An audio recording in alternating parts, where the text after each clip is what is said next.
ಇನ್ನು ಪಕ್ಷದಲ್ಲಿ ಸಣ್ಣ ಪುಟ್ಟ ಗೊಂದಲ ಸರ್ವೇ ಸಾಮಾನ್ಯ, ರಾಜ್ಯದ ಸಂಘಟನೆಗೆ ಹೈಕಮಾಂಡ್ ಒತ್ತು ನೀಡುತ್ತೆ ಅಂತ ಬಸವರಾಜ ಬೊಮ್ಮಾಯಿ ಅವರು ಹೇಳಿದ್ರು. ಸಂಸತ್ ಹೈಕಮಾಂಡ್ ಗಟ್ಟಿ ಇದೆ ಅಂತ ಹೇಳಿದ್ರು ಬಸವರಾಜ ಬೊಮ್ಮಾಯಿ. ಹೈಕಮಾಂಡ್ ಗಟ್ಟಿ ಇದೆ ಹೌದು, ಆದರೆ ಇಲ್ಲಿರುವಂಥ ಪಕ್ಷವನ್ನ ಒಗ್ಗಟ್ಟು ಮಾಡ್ಲಿಕ್ಕೆ ಆಗ್ತಾ ಇಲ್ವಲ್ಲ. ಇಲ್ಲಿರುವಂಥ ಹೈಕಮಾಂಡ್ ನಾಯಕರಿಗೇನೆ ಡೋಂಟ್ ಕೇರ್ ಅಂತ ಇದ್ದಾರೆ. ಬಸವರಾಜ ಬೊಮ್ಮಾಯಿ ಅವರು ಕೂಡ ಅಷ್ಟೇ. ಕೆಲವರಿಗೆ ಬುದ್ಧಿ ಮಾತನ್ನು ಹೇಳುವಂತಹ ಒಂದು ಪ್ರಬುದ್ಧತೆ ಇದ್ದರೂ ಕೂಡ ಅದನ್ನ ಪ್ರದರ್ಶಿಸ್ತಾ ಇಲ್ಲ. ಆ ಒಂದು ಶಕ್ತಿ ಇದ್ದರೂ ಕೂಡ ಸೈಲೆಂಟ್ ಆಗ್ತಾ ಇದ್ದಾರೆ. ಅದು ಕೂಡ ಅಸಮಾಧಾನಕ್ಕೆ ಕಾರಣ ಆಗ್ತಾ ಇದೆ. ಇಲ್ಲಿ ಬಂದೇನೋ ಮಾತನಾಡ್ತಾರೆ, ಹೌದು ಗಟ್ಟಿದೆ ಸಣ್ಣ ಪುಟ್ಟ ಗೊಂದಲ ಅಂತ, ಆದರೆ ಆ ಗೊಂದಲವನ್ನು ನಿವಾರಿಸುವಂತ ಕೆಲಸ ಮಾಡಬಹುದಾಗಿದ್ದಂಥ ಕೆಲವು ನಾಯಕರಲ್ಲಿ ರಾಜ್ಯ ಬಿಜೆಪಿಯಲ್ಲಿ ಬಸವರಾಜ ಬೊಮ್ಮಾಯಿ ಅವರು ಕೂಡ ಒಬ್ರು. ಆದರೂ ಅವರು ಸೈಲೆಂಟ್ ಆಗಿದ್ದಾರೆ. ನಮ್ದೊಂದು ತಟಸ್ಥ ಬಣ ಅಂತ ಹೇಳ್ಕೊಂಡು ಅವರು ಸೈಲೆಂಟ್ ಆಗಿದ್ದಾರೆ. ಏನು ಗೊಂದಲ ಏನಿಲ್ಲ, ಇದು ಪ್ರಜಾಪ್ರಭುತ್ವ ಇರುವಂಥ ಒಂದು ಪಕ್ಷ, ಹಲವಾರು ಅಭಿಪ್ರಾಯಗಳಿದೆ. ನಮ್ಮದು ಭಾಳ ಗಟ್ಟಿಯಾಗಿರುವಂಥ ಒಂದು ಹೈಕಮಾಂಡು. ಅಂತಿಮವಾಗಿ ನಮ್ಮ ಹೈಕಮಾಂಡ್ ಈಗ ದಿಲ್ಲಿ ಎಲೆಕ್ಷನ್ ಮುಗೀತು, ಇನ್ನು ಮೇಲೆ ಸಂಘಟನೆ ಬಗ್ಗೆ ಹೆಚ್ಚಿನ ಸಮಯ ಕೊಡ್ತಾರೆ. ಆವಾಗ ಕರ್ನಾಟಕದ್ದು ಕೂಡ ನಿರ್ಣಯ ಆಗುತ್ತೆ. ಎಲ್ಲವೂ ಅತ್ಯಂತ ಸುಖಾಂತದಲ್ಲಿ ಆಗುತ್ತೆ ಅಂತ ವಿಶ್ವಾಸ ನನಗಿದೆ. ಅದು ನನಗೆ ಮಾಹಿತಿ ಇಲ್ಲ. ಇಲ್ಲ ಯಾವುದು ನನಗೆ ಅವ್ರು ಹೋಗಿದ್ದು ಗೊತ್ತಿಲ್ಲ, ನನಗೇನು ಮಾಹಿತಿ ಇಲ್ಲ ಅದ್ರ ಬಗ್ಗೆ. ಇಲ್ಲ ನಾನು ಇಲ್ಲ ಯಾವುದು ತಟಸ್ಥಿಲ್ಲ ಏನಿಲ್ಲ. ಈಗ ನಾನು ಒಬ್ಬ ಸಂಸತ್ ಸದಸ್ಯನಾಗಿದ್ದೇನೆ. ಆ ಕೆಲಸವನ್ನು ನಾನು ಅತ್ಯಂತ ಪ್ರಾಮಾಣಿಕವಾಗಿ ನಾನು ಮಾಡ್ತೀನಿ. ಇಲ್ಲ ನೀವು ಎಲ್ಲ ನಿಮ್ಮ ಮೂಲಗಳಿಗೆ ಅವರೇ ಉತ್ತರ ಕೊಡಬೇಕು. ಮೂಲಗಳಿಗೆ ನಾವು ಉತ್ತರ ಕೊಡೋಕ್ಕಾಗಲ್ಲ. ಏನೇ ಇದ್ದರೂ ಕೂಡ ಹೈಕಮಾಂಡ್ ಎಲ್ಲವೂ ಕೂಡ ಗೊತ್ತಿರೋದ್ರಿಂದ ಅವರು ಅಂತಿಮವಾಗಿ ಒಳ್ಳೆಯ ತೀರ್ಮಾನ ಮಾಡ್ತಾರೆ ಅಂತ ವಿಶ್ವಾಸ ನನಗೆ. ಹಲವಾರು ಜನರು ಇವತ್ತು ತಮ್ಮ ಅಭಿಪ್ರಾಯಗಳನ್ನು ಏನೋ ಹೇಳಿದ್ದಾರೆ. ಹೈಕಮಾಂಡ್ ಯಾರಿಗೆ ಮಾಡ್ತದೆ ಅವರೇ ಉತ್ತಮರು.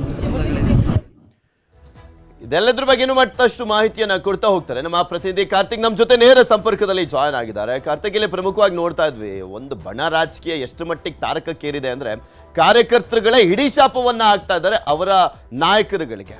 ಇದೆಲ್ಲದಕ್ಕೂ ಕೂಡ ತೇಪೆ ಹಚ್ಚುವಂಥ ಕೆಲಸ, ಮದ್ದನ್ನು ಹರಿಯುವಂಥ ಕೆಲಸ ಮಾಡಬೇಕಾಗಿರುವಂಥದ್ದು ಹೈಕಮಾಂಡ್ ನಾಯಕರು. ಈಗ ದೆಹಲಿ ಎಲೆಕ್ಷನ್ ಆದರೂ ಮುಗ್ದಿದೆಯಲ್ಲ, ಈ ಟೈಮ್ನಲ್ಲಾದರೂ ಈ ನಾಯಕರುಗಳಿಗೆ ಎಲ್ರಿಗೂ ಕೂಡ ಬುದ್ಧಿ ಮಾತನ್ನು ಹೇಳ್ಬೋದಾ?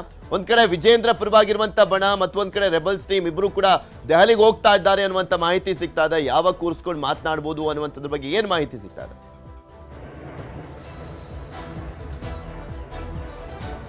ಖಂಡಿತ ಪೃಥ್ವಿ, ರಾಜ್ಯ ಬಿಜೆಪಿಯಲ್ಲಿನ ಬಣ ಸಂಘರ್ಷ ದಿನಕ್ಕೊಂದು ಸ್ವರೂಪವನ್ನು ಪಡೆದುಕೊಳ್ತಾ ಇದೆ. ಪ್ರಮುಖವಾಗಿ ಬಣ ಸಂಘರ್ಷ ಒಂದ್ ಕಡೆ ಆದ್ರೆ ತಮ್ಮ ಪ್ರತಿಷ್ಠೆಯ ಕಣವಾಗಿಯೂ ಕೂಡ ಈ ಒಂದು ವಿಚಾರವನ್ನು ನಾಯಕರುಗಳು ತೆಗೆದುಕೊಂಡಂತೆ ಕಾಣಿಸ್ತಾ ಇದೆ. ಒಂದ್ ಕಡೆ ವಿಜೇಂದ್ರ ಅವರನ್ನ ಸತಾಯಗತವಾಗಿ ಕೆಳಗಿಳಿಸಲೇಬೇಕು ಅನ್ನುವಂತ ಒಂದು ಪಣ ತೊಟ್ಟಿರ್ತಕ್ಕಂಥ ರೆಬಲ್ಸ್ಗಳು ಇವತ್ತು ಮತ್ತೆ ದೆಹಲಿಯತ್ತ ಪ್ರಯಾಣವನ್ನು ಬೆಳೆಸಲಿಕ್ಕಿದ್ದಾರೆ.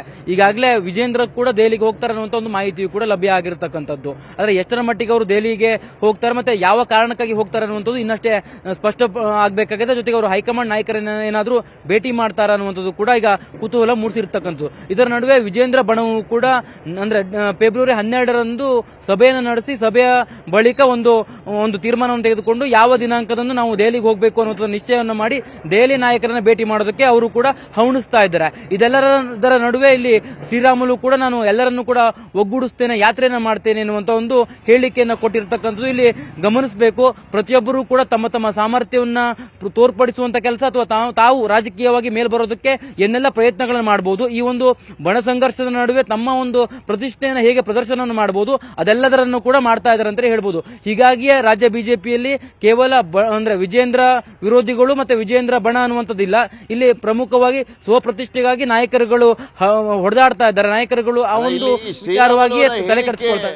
ಕುತೂಹಲ ಕೆಡೆ ಮಾಡಿಕೊಡ್ತು ಕಾರ್ತಿಕ್. ಈಗ ಈ ಹಿಂದೆ ಇದ್ದಂಥ ಚರಿಷ್ಮಾ ಶ್ರೀರಾಮುಲು ಅವರಿಗೆ ಎಷ್ಟು ಮಟ್ಟಿಗೆ ಇವಾಗಿದೆ ಅನ್ನುವಂಥದ್ದು ಎಲ್ರಿಗೂ ಗೊತ್ತಿರುವಂಥದ್ದು. ಯಾಕೆಂದ್ರೆ ಅವರು ವಿಧಾನಸಭೆಯಲ್ಲಿ ಹೀನಾಯವಾಗಿ ಸೋಲ್ತಾರೆ, ಲೋಕಸಭೆಯಲ್ಲೂ ಕೂಡ ಹೀನಾಯವಾಗಿ ಸೋತಂಥವ್ರು. ಮತ್ತೊಂದು ಕಡೆ ಪಕ್ಷದಲ್ಲೂ ಕೂಡ ಅವರಿಗೆ ಎಷ್ಟು ಮಟ್ಟಿಗೆ ವ್ಯಾಲ್ಯೂವನ್ನು ಕೊಡಲಾಗ್ತಾ ಇದೆ ಅನ್ನುವಂಥದ್ದು ಕೂಡ ಅಷ್ಟೇ ಗಮನಾರ್ಹ ಆಗುತ್ತೆ.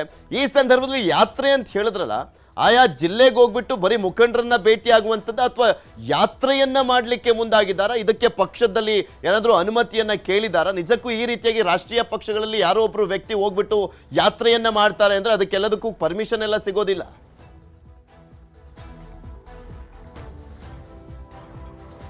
ಖಂಡಿತ ಪೃಥ್ವಿ, ನೀವು ಹೇಳಿದಂತೆ ರಾಷ್ಟ್ರೀಯ ಪಕ್ಷ ಆಗಿರುವಂತ ಹಿನ್ನೆಲೆಯಲ್ಲಿ ಈ ಒಂದು ಶ್ರೀರಾಮುಲು ಅವರ ಹೇಳಿಕೆ ಕೊಟ್ಟಂತೆಯೇ ಅವರು ಅಂದ್ರೆ ಪಕ್ಷದ ವೇದಿಕೆಯಲ್ಲಿ ಮಾಡ್ತಾರ ಅಥವಾ ವೈಯಕ್ತಿಕವಾಗಿ ಮಾಡ್ತಾರ ಅನ್ನುವಂಥದ್ದು ಒಂದ್ ಕಡೆ ಆದ್ರೆ, ಇನ್ನೊಂದು ಕಡೆ ಇದಕ್ಕೆ ಅವಕಾಶ ಸಿಗತ್ತಾ ಇಲ್ವಂತದ್ದು ಇನ್ನೊಂದು ಕಡೆ ಆದ್ರೆ, ಇಲ್ಲಿ ಶ್ರೀರಾಮುಲು ಅವರು ಈ ಒಂದು ಯಾತ್ರೆಯ ಉದ್ದೇಶ ಇದೆಯಲ್ಲ, ಈ ಉದ್ದೇಶ ಪಕ್ಷವನ್ನ ಸಂಘಟಿಸುವಂತದ್ದು ಎಷ್ಟರ ಮಟ್ಟಿಗಿದೆ ಅನ್ನುವಂಥದ್ದು ಕೂಡ ಅವ್ರಿಗವರೇ ಅವರು ಉತ್ತರವನ್ನು ಕೊಡ್ಕೊಬೇಕು. ಯಾಕೆಂತಂದ್ರೆ ಈಗಾಗಲೇ ಯಾವುದೋ ಒಂದು ಕ್ಷೇತ್ರಕ್ಕೆ ಸೀಮಿತವಾಗಿ ಗೆಲ್ಲೋದಕ್ಕೂ ಕೂಡ ಸಾಧ್ಯ ಆಗದ ಒಂದು ಪರಿಸ್ಥಿತಿಯಲ್ಲಿ ಅವರು ಇರತಕ್ಕಂಥ ಹಿನ್ನೆಲೆಯಲ್ಲಿ ರಾಜ್ಯದ ವ್ಯಾಪ್ತಿ ಇವರು ಹೇಗೆ ಪ್ರಚಾರವನ್ನ ಮಾಡಿ ರಾಜ್ಯ ವ್ಯಾಪ್ತಿ ಹೇಗೆ ಇವರು ಸಂಘಟನೆಯನ್ನ ಮಾಡ್ತಾರೆ ಅನ್ನುವಂಥದ್ದು ಒಂದ್ ಕಡೆ ಆಗಿದೆ. ಜೊತೆಗೆ ಅವ್ರಿಗೂ ಕೂಡ ನೆಲಗಟ್ಟಿದ್ದಂತೆ ಕಾಣಿಸ್ತಾ ಇಲ್ಲ. ತಮ್ಮ ಒಂದು ಪ್ರತಿಷ್ಠೆಯನ್ನ, ತಮ್ಮ ಸಾಮರ್ಥ್ಯವನ್ನ ಬಲಪಡಿಸಿಕೊಳ್ಳೋದಕ್ಕೆ, ಸಾಮರ್ಥ್ಯವನ್ನ ತೋರ್ಪಡಿಸೋದಕ್ಕೆ ಹವಣಿಸ್ತಾ ಇದ್ದಂತೆ ಕಾಣಿಸ್ತಾ ಇದೆ. ಅದೇ ಒಂದು ಕಾರಣಕ್ಕಾಗಿ ಕೇವಲ ಶ್ರೀರಾಮುಲು ಅಷ್ಟೇ ಅಲ್ಲ, ಇಲ್ಲಿ ಎಲ್ಲ ಪ್ರಮುಖರು ಕೂಡ ಅದೇ ರೀತಿಯಾಗಿ ನಡ್ಕೊಳ್ತಾ ಇರತಕ್ಕಂಥದ್ದು. ವಿಜೇಂದ್ರ ಅವರ ವಿರುದ್ಧ ಎದ್ದಿರುವಂತಹ ಅಲೆಯಲ್ಲಿ ತಮ್ಮ ಒಂದು ಪ್ರತಿಷ್ಠೆಯನ್ನು ತೋರಿಸಿಕೊಳ್ಳುವ ಮೂಲಕ ತಮ್ಮ ಒಂದು ಸಾಮರ್ಥ್ಯವನ್ನು ಬಲಪಡಿಸಿಕೊಂಡು ಹೈಕಮಾಂಡ್ ನ ಗಮನವನ್ನು ಸೆಳೆದು ತಾವೊಂದು ಆಯಕಟ್ಟಿನ ಜಾಗವನ್ನು ಹುಡ್ಕೊಳ್ಳೋಣ, ಪಕ್ಷದಲ್ಲಿ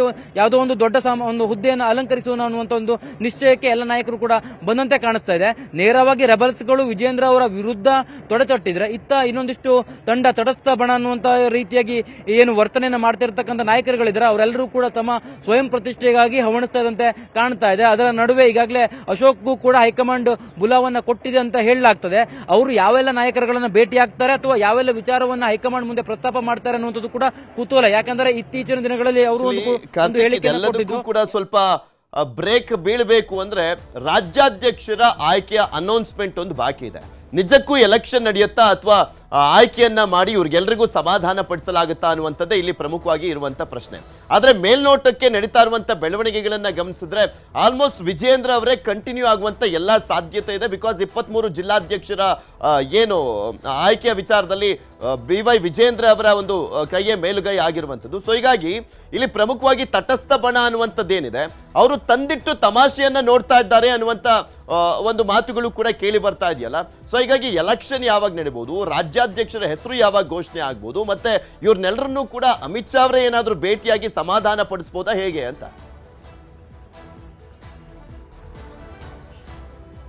ರಾಜ್ಯಾಧ್ಯಕ್ಷರ ಆಯ್ಕೆಯ ವಿಚಾರವಾಗಿ ಪೃಥ್ವಿ ಈಗಾಗಲೇ ಚಟುವಟಿಕೆಗಳು ಪಕ್ಷದ ವಲಯದಲ್ಲಿ ನಡೀತಾನೆ ಇದಾವೆ. ಅದರ ಭಾಗವಾಗಿ 23 ಜಿಲ್ಲೆಯ ಜಿಲ್ಲಾಧ್ಯಕ್ಷರ ನೇಮಕಾತಿಯೂ ಕೂಡ ಆಗಿರತಕ್ಕಂಥದ್ದು.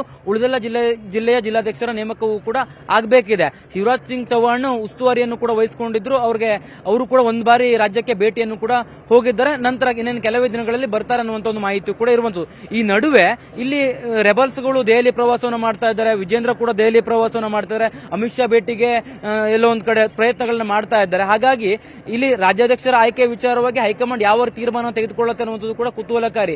ಹೇಳಿ ಕೇಳಿ ರಾಜ್ಯದಲ್ಲಿ ಯಡಿಯೂರಪ್ಪನವರ ಕುಟುಂಬವನ್ನ ಹೊರತಾಗಿ ಬಿಜೆಪಿಯನ್ನು ನೋಡಿದಂತ ಸಂದರ್ಭದಲ್ಲಿ ಪ್ರತಿ ಬಾರಿಯೂ ಕೂಡ ಬಿಜೆಪಿ ಫೇಲ್ಯೂರ್ ಆಗಿದೆ. ಇನ್ನೊಂದು ಅವಕಾಶವನ್ನ ವಿಪಕ್ಷಗಳಿಗೆ ಈ ಒಂದು ರಾಜ್ಯಾಧ್ಯಕ್ಷರ ಬದಲಾವಣೆ ಮಾಡುವ ಮೂಲಕವಾಗಿ ಬಿಜೆಪಿ ಹೈಕಮಾಂಡ್ ಎಷ್ಟರ ಮಟ್ಟಿಗೆ ಮಾಡಿಕೊಡುತ್ತೆ ಅನ್ನುವಂಥ ಪ್ರಶ್ನೆ ಒಂದ್ ಕಡೆ ಆದ್ರೆ, ಇನ್ನೊಂದು ಕಡೆ ರೆಬಲ್ಸ್ ಗಳನ್ನ ಹೇಗೆ ತಣ್ಣಗಾಗಿಸುತ್ತೆ, ಅವರನ್ನ ಹೇಗೆ ಮನವೊಲಿಸುತ್ತೆ, ಅವರನ್ನು ಕೂಡ ಒಟ್ಟಿಗೆ ತೆಗೆದುಕೊಂಡು ಹೋಗುವಂತ ಕೆಲಸವನ್ನ ಹೇಗೆ ಮಾಡುತ್ತೆ ಅನ್ನುವಂಥ ಒಂದು ಪ್ರಶ್ನೆಯೂ ಕೂಡ ಉದ್ಭವವಾಗಿರ್ತಕ್ಕಂಥದ್ದು. ಈ ನಡುವೆ ರಾಜ್ಯಾಧ್ಯಕ್ಷರ ಚುನಾವಣೆಯನ್ನು ನಡೆಸುವಂಥದ್ದು ಬಹುತೇಕ ಇಲ್ಲ ಅಂತಲೇ ಹೇಳಲಾಗ್ತದೆ. ಯಾಕೆ ಅಂತಂದ್ರೆ ಈಗಾಗಲೇ ಬೇರೆ ಬೇರೆ ರಾಜ್ಯಗಳಿಗೆ ನಾವು ಗಮನಿಸ್ತಾ ಹೋದ್ರೆ ಎಲ್ಲಾ ರಾಜ್ಯದಲ್ಲೂ ಕೂಡ ಬಿಜೆಪಿ ಹೈಕಮಾಂಡ್ ಸೂಚಿಸಿದಂತಹ ಎಲ್ಲರೂ ಒಪ್ಪುವಂತ ನಾಯಕರನ್ನ ಅಲ್ಲಿ ಆಯ್ಕೆ ಮಾಡಿದೆ.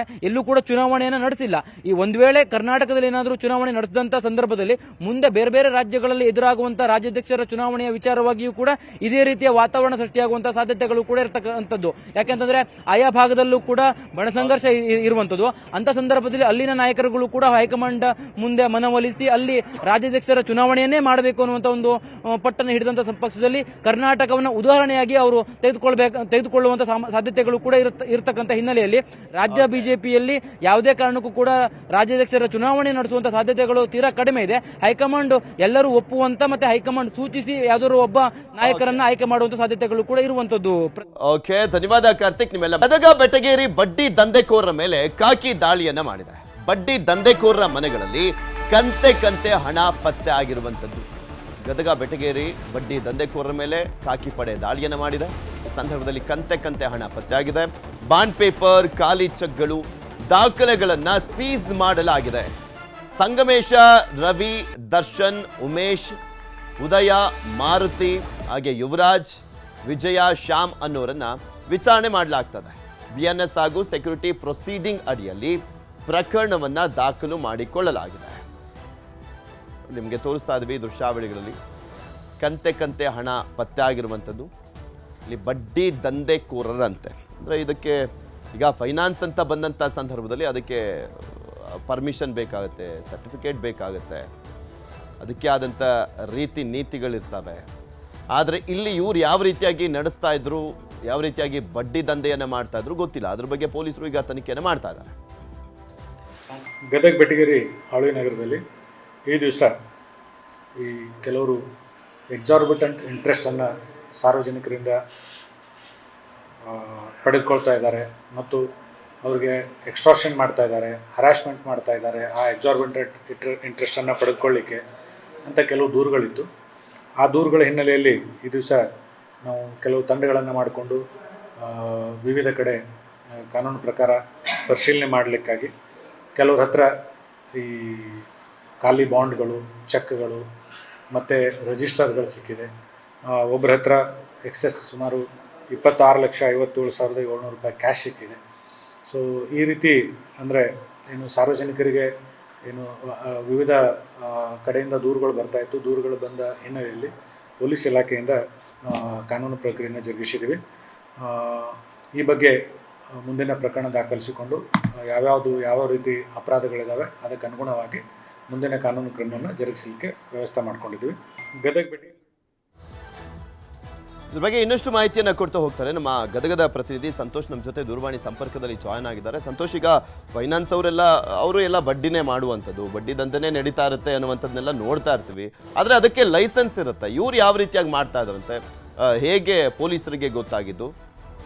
ಹೌದು ಪೃಥ್ವಿರಾಜ್, ಗದಗ ಬೆಟಗೇರಿ ಅವಳಿ ನಗರದಲ್ಲಿ ಸುಮಾರು ಇವತ್ತು ಬೆಳಗ್ಗೆ ಪೊಲೀಸ್ ಇಲಾಖೆ ಅಧಿಕಾರಿಗಳು ಕೂಡ ಇವತ್ತು ಶಾಕ್ ನೀಡಿರುವಂತದ್ದು. ಅದರಲ್ಲೂ ಬಡ್ಡಿ ದಂಧೆಕೋರರಿದ್ದಾರೆ. ಇವರು ಅನಧಿಕೃತವಾಗಿ ಕೆಲವೊಬ್ಬರು ಬಡ್ಡಿ ದಂಧೆಯನ್ನ ನಡೆಸ್ತಾ ಇದ್ರು. ಹೀಗಾಗಿ ಸಾರ್ವಜನಿಕರಿಗೆ ಧಮಕಿ ಹಾಕುವುದಾಗಿರ್ಬೋದು, ಜೊತೆಗೆ ಕಿರುಕುಳವನ್ನ ಕೊಡ್ತಾ ಇದ್ರು. ಹೀಗಾಗಿ ಸಾರ್ವಜನಿಕರ ದೂರಿನ ಮೇರೆಗೆ ಈಗಾಗಲೇ ಗದಗ SP BS ನೇಮಗೌಡ ಅವರ ನೇತೃತ್ವದಲ್ಲಿ Dheeraj Synge CPI Dheeraj Synge ಆಗಿರ್ಬೋದು, ಮತ್ತೊಳ್ಳೆ DB ಪಾಟೀಲ್ ಅಂತಕ್ಕಂಥ ಸಹರಾ ಠಾಣೆ CPI ಈ ಊರನ್ನು ನೇತೃತ್ವದ ಒಂದು ತಂಡವನ್ನು ರಚಿಸಿಕೊಂಡು ಸುಮಾರು 12 ಮನೆಗಳ ಮೇಲೆ ದಾಳಿ ಮಾಡಿದ್ದಾರೆ. ಅದರಲ್ಲಿ ಸಂಗಮೇಶ್ ಅಂತಕ್ಕಂತಹ ಓರ್ವ ಬಡ್ಡಿ ದಂಧೆಕೋರ ಮನೆಯಲ್ಲಿ ಸುಮಾರು 26 ಲಕ್ಷಕ್ಕೂ ಅಧಿಕ ಹಣ ಕೂಡ ಸಿಕ್ಕಿರುವಂತದ್ದು. ಜೊತೆಗೆ ಇನ್ನು ಕೆಲವರು ಬಡ್ಡಿ ದಂಧೆಕೋರರ ಮನೆಯಲ್ಲಿ ಖಾಲಿ ಬಾಂಡ್ಗಳು ಸಿಕ್ಕಿರುವಂತದ್ದು, ಜೊತೆಗೆ ಚೆಕ್ಗಳು ಸಿಕ್ಕಿರುವಂತದ್ದು. ಅಂದ್ರೆ ಇವು ಸಾರ್ವಜನಿಕರಲ್ಲಿ ಹಣವನ್ನ ಕೊಡಬೇಕಾದಂತ ಸಂದರ್ಭದಲ್ಲಿ ಅವರಿಂದ ಏನು ಬಾಂಡ್ ಪೇಪರ್ಗಳನ್ನ ಪಡಿತಾ ಇದ್ರು. ಯಾವುದೇ ರೀತಿ ಅದರಲ್ಲಿ ಏನು ಉಲ್ಲೇಖ ಇರುತ್ತಾ ಇರಲಿಲ್ಲ. ಅಷ್ಟೇ ಅಲ್ಲದೆ ಖಾಲಿ ಚೆಕ್ಗಳನ್ನ ಪಡ್ತಾ ಇದ್ರು. ಇಂತಹ ಒಂದು ಸಾಕಷ್ಟು ಏನು ದಂಧೆಕೋರರು ಕೂಡ ಗದಗ ಬೆಟಗೇರಿ ಅವಳಿ ನಗರದಲ್ಲಿ ಕಿರುಕುಳನ ಕೊಡ್ತಾ ಇದ್ರು. ಹೀಗಾಗಿ ಸಾರ್ವಜನಿಕ ದೂರಿನ ಮೇರೆಗೆ ಇವತ್ತು SP ಖುದ್ದಾಗಿ SP ಅವರು ಕೂಡ ಅಖಾಡೆ ಇಳಿದು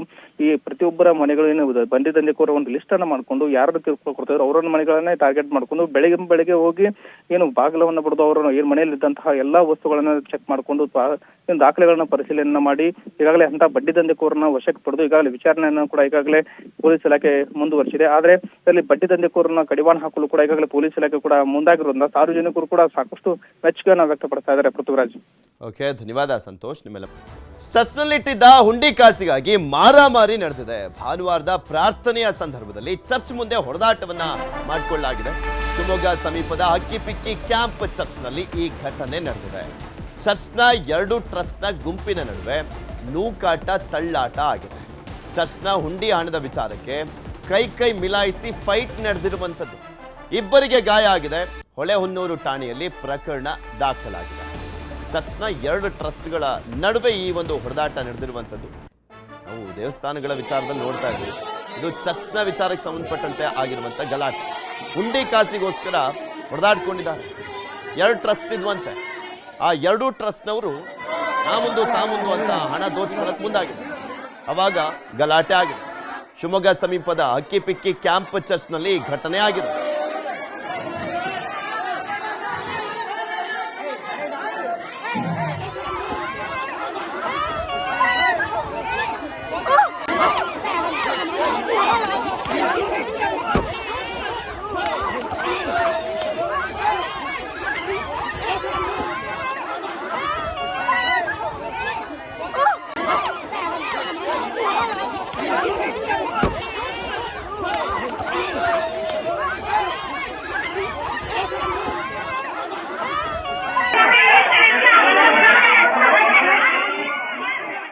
ಇದ್ರ ಬಗ್ಗೆ ಇನ್ನಷ್ಟು ಮಾಹಿತಿಯನ್ನು ಕೊಡ್ತಾ ಹೋಗ್ತಾರೆ ನಮ್ಮ ಪ್ರತಿನಿಧಿ ವಿನಯ್. ನಮ್ಮ ಜೊತೆ ದೂರವಾಣಿ ಸಂಪರ್ಕದಲ್ಲಿ ಜಾಯ್ನ್ ಆಗಿದ್ದಾರೆ. ವಿನಾಯಕ್, ಇಲ್ಲಿ ಪ್ರಮುಖವಾಗಿ ಯಾವಾಗ್ಲೂ ಸಂಡೇ ಅಂತ ಬಂದಂತ ಸಂದರ್ಭದಲ್ಲಿ ದುಡ್ಡು ಹಂಚ್ಕೊಳ್ಳಾಗ್ತಾ ಇತ್ತ ಹೇಗೆ ಅಂತ, ಇವತ್ತು ಯಾಕೆ ಕಿತ್ತಾಟ ಆಗಿದ್ದು?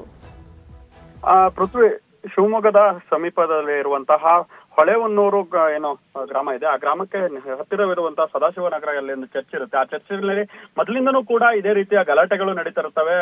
ಎರಡು ಕಮಿಟಿಗಳು ಅಂದ್ರೆ ಟ್ರಸ್ಟ್ ನ ಏನು ಎರಡು ಕಮಿಟಿ ಇರುತ್ತವೆ, ಆ ಎರಡು ಕಮಿಟಿಗಳು ಏನು ಚರ್ಚ್ ನಮ್ದು ಅನ್ನೋ ಒಂದು ಮಾತನ್ನ ಜಗಳ ಆಡ್ಕೊಂತಾನೆ ಬಂದಿರ್ತಾರೆ. ಈ ಬಗ್ಗೆ ಕೂಡ ಹೊಳೆಹೊನ್ನೂರು ಸ್ಟೇಷನ್ ಅಲ್ಲೂ ಕೂಡ ಇದನ್ನ ಈಗಾಗಲೇ ದೂರನ್ನ ನೀಡಲಾಗಿತ್ತು. ಆದ್ರೆ ಇವತ್ತು ನಡೆದಂತಹ ಏನು ಪ್ರಾರ್ಥನೆ ಇರುತ್ತೆ, ಆ ಪ್ರಾರ್ಥನೆ ಸಮಯದಲ್ಲಿ ಹುಂಡಿ ಕಾಸಿನ ಹಂಚಿಕೊಳ್ಳುವ ವಿಚಾರದಲ್ಲಿ ಜಗಳ ಎದ್ದೇಳುತ್ತೆ. ಈ ಜಗಳ ಶುರುವಾಗ್ತಾ ಇದ್ದಂಗೆ ಅಲ್ಲಿ ಮಹಿಳೆಯರು ಕೂಡ ಜಗಳವನ್ನ ಆಡ್ತಾರೆ. ನಂತರ ಅಲ್ಲಿದ್ದಂತ ಪುರುಷರು ಕೂಡ ಜಗಳಕ್ಕೆ ಇಳಿದು ಮಾರಾಮಾರಿ ನಡೆಯುತ್ತೆ. ಇದು ಕೂಡ ಪೊಲೀಸರ ಸಮ್ಮುಖದಲ್ಲೇ ನಡೆದಿತ್ತು. ಜೊತೆಗೆ ಅಲ್ಲಿ ಸಿಸಿಟಿವಿ ಕೂಡ ಜಗಳ ಆಡ್ತಾ ಇರುವಂತಹ ಮಾರಾಮಾರಿ ನಡೀತಿರೋ ದೃಶ್ಯ ಕೂಡ ನೀವು ಗಮನಿಸಬಹುದು. ಜೊತೆಗೆ ಏನು ಅಲ್ಲಿ ಪೊಲೀಸರು ಕೂಡ ಈಗಾಗಲೇ ಎಲ್ಲಾ ರೀತಿಯ ಕ್ರಮಗಳನ್ನ ಕೈಗೊಂಡಿದ್ದು, ದೂರು ಪ್ರತಿದೂರು ಎರಡೂ ಕಡೆಯಿಂದನೂ ದೂರು ಪ್ರತಿದೂರನ್ನು ತೆಗೆದುಕೊಳ್ಳಲಾಗಿದೆ. ಜೊತೆಗೆ ಪೊಲೀಸರು ಯಾವುದೇ ರೀತಿಯ ಘಟನೆಗಳು ನಡೆಯದಂತೆ ಮುಂಜಾಗ್ರತಾ ಕ್ರಮವಾಗಿ ಅಲ್ಲಿ ಒಂದಿಷ್ಟು ಪೊಲೀಸ್ ಬಿಗಿ ಭದ್ರತೆ ಕೂಡ ಹಾಕೊಳ್ಳಲಾಗಿದೆ. ಒಟ್ಟಿನಲ್ಲಿ ಏನು ಶಿವಮೊಗ್ಗದ ಈ ಚರ್ಚ್ ನಲ್ಲಿ ನಡೆದಂತ ಘಟನೆ ಈಗ ಎಲ್ಲಾ ಕಡೆನೂ ಕೂಡ ಚರ್ಚೆಗೆ ಗ್ರಾಸವಾಗಿದೆ. ಪೃಥ್ವಿ, ಅಲ್ಲ, ಅಲ್ಲಿ ಹಣ ಎಷ್ಟಿತ್ತಂತೆ? ಈ ಮುಂಚೆನೂ ಕೂಡ ಏನಾದರೂ ಈ ರೀತಿಯಾಗಿ ಸಂಡೇಸ್ ಎಲ್ಲ ಸೇರುವಂತ ಸಂದರ್ಭದಲ್ಲಿ ಪ್ರಾರ್ಥನೆಯ ಟೈಮ್ನಲ್ಲಿ ಆ ಹಣವನ್ನು ಹಂಚ್ಕೊಳ್ಳಾಗ್ತಾ ಇತ್ತಂತ? ಒಂದೊಂದು ಸಂಡೇಲಿ ಏನಾದರೂ ಒಬ್ಬೊಬ್ರು ಟ್ರಸ್ಟ್ನವ್ರು ಹಂಚ್ಕೊಳ್ಬೇಕು, ಆ ರೀತಿಯಾಗಿ ಏನಾದರೂ ತೀರ್ಮಾನ ಆಗಿತ್ತಂತ? ಸದ್ಯದ ಮಾಹಿತಿ ಪ್ರಕಾರ ಚರ್ಚಿನ ವಿಚಾರದಲ್ಲೇ ಒಂದಿಷ್ಟು ಗಲಾಟೆಗಳಿತ್ತು. ಆ ಚರ್ಚ್ ಯಾರಿಗೆ ಸಂಬಂಧಪಟ್ಟಿದ್ದು ಅನ್ನುವ ಒಂದು ಮಾತು ಕೂಡ ಜಗಳಕ್ಕೆ ಕಾರಣ ಆಗಿದೆ ಅಂತ ಹೇಳಾಗ್ತಾ ಇದೆ. ಯಾಕಂದ್ರೆ ಎರಡು ಏನು ಟ್ರಸ್ಟ್ಗಳಿದ್ದು, ಆ ಟ್ರಸ್ಟ್ಗಳು ಆ ಚರ್ಚ್ ನನ್ನದು ಅನ್ನೋ ಒಂದು ಏನು ಗಲಾಟೆಗೆ ಶುರುವಾಗಕ್ಕೆ ಕಾರಣ ಆಗಿತ್ತು.